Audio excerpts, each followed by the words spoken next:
Ben Hyde here for BCC Hardware, and today we're checking out the Samsung booth once again. Once again this year we've got JP to take us through everything that's really awesome about Samsung. You guys have a lot of new products this year. Yeah, we do. We're continuing to innovate in many fields, and the IoT or Internet of Things is one of the focus of our show this year. So instead of just TVs and just a few wearables, the IoT is going to change things how for Samsung in 2016? One of the things that we're introducing is a fridge with a family hub that has a large LCD screen on the front panel that allows you to plan your day, entertain yourself, and even control elements in your home. That sounds fantastic. So we're going to head over now and start checking out some of the cool things that Samsung has to offer.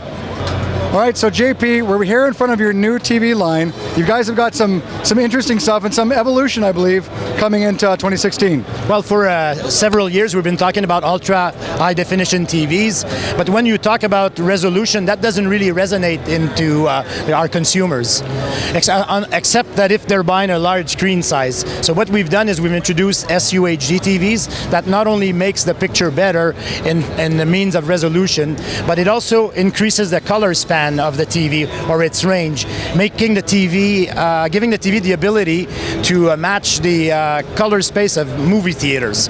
So now you can have that movie theater experience in your house. And the way it's done through using nanocrystal technology, which are semiconductors or quantum dots that create a wider color space. And all our SUHD TVs this year have a 10-bit panel, color panel, so it expands the colors from 16 millions to 1 billion colors. So again, you get the best of both worlds. Finely defined picture with a wide color space that makes that experience extraordinary in your home. So what we're looking at here is basically HDR. Going to the 10-bit platform, we're looking at HDR TVs. That's right. That's another component that enhances the picture performance. Many of the contents that are going to be created in the future will have the ability to expand the dynamic range, brightness, contrast, so that you can get a more vivid and close to nature experience. HDR can be found also in the content that will be delivered by our new 4K UHD player. So finally, after 4K has been out for a couple years, there's a reason for every consumer to consider buying a 4K TV. That's right, especially in Canada, that HDR 4K ecosystem is growing consistently. In Quebec, there's a provider called Videotron who have a 4K set-top box. Rogers has recently announced that they would be broadcasting all the Blue Jay games in Toronto in 4K and some of the NHL games. So again, the consumers can enjoy the full potential of their televisions when they're connected to either a Blu-ray player, some of the cable box providers or cable signal providers, and also they can produce their own. Many of our mobile devices and phones record in 4K.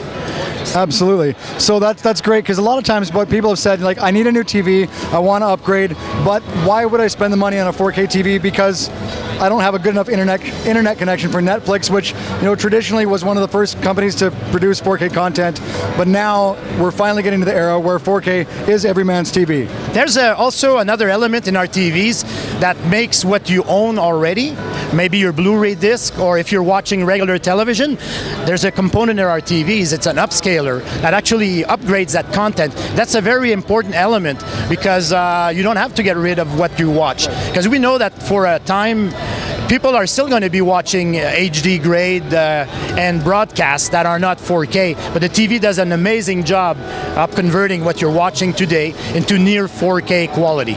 At the press conference that we watched the other day, Samsung spent a bit of time talking about IoT, like we discussed a little bit earlier, and one of their devices is their smart fridge. Tell us more.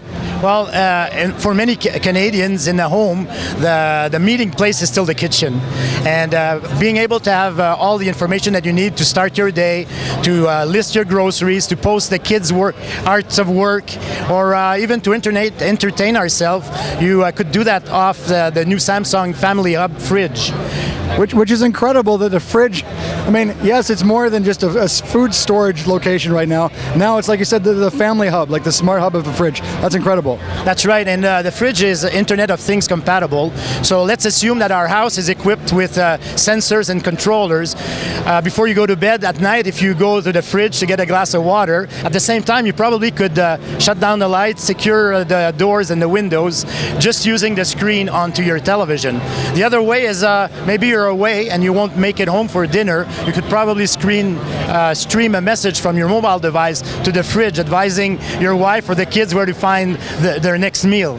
So this really cool screen is 21.5 inches in size, and it allows you to view recipes, and it allows you to, as I said, get rid of those magnets so that you could actually post the kids' artwork directly into the screen. That sounds pretty nifty. Well, we're going to take a look inside and see what makes up, because part of this fridge's technology is cameras inside the fridge we saw that basically can show you what you have left in the fridge and stuff. So we're going to take a look at that here in a minute. Consumers will be able to have their grocery list and shop groceries from the screen. And that grocery can be delivered directly to your home. These are a possibility of using this new technology. One of the most innovative aspect of this fridge is that every time you operate the door of the fridge, there's 3 cameras that shoot a picture of the inside of your refrigerator. And this provides you the ability to view what's in your fridge from a distance. So if you're grocery shopping and you're wondering if you have enough milk, butter, or other food items, you can actually pull that picture onto your mobile device and see what's in your fridge at the grocery store.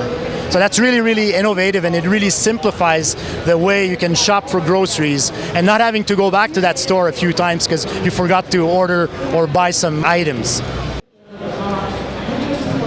So one thing Samsung's doing here in 2016 and going forward is kind of some smart wearables, not just stuff you strap to your wrist. What they're looking at is some garments with sensors in them for activity sensing, for like as far as exercising, how many reps you're doing, your body fat content, your heart rate, built into the garment, not just into a watch.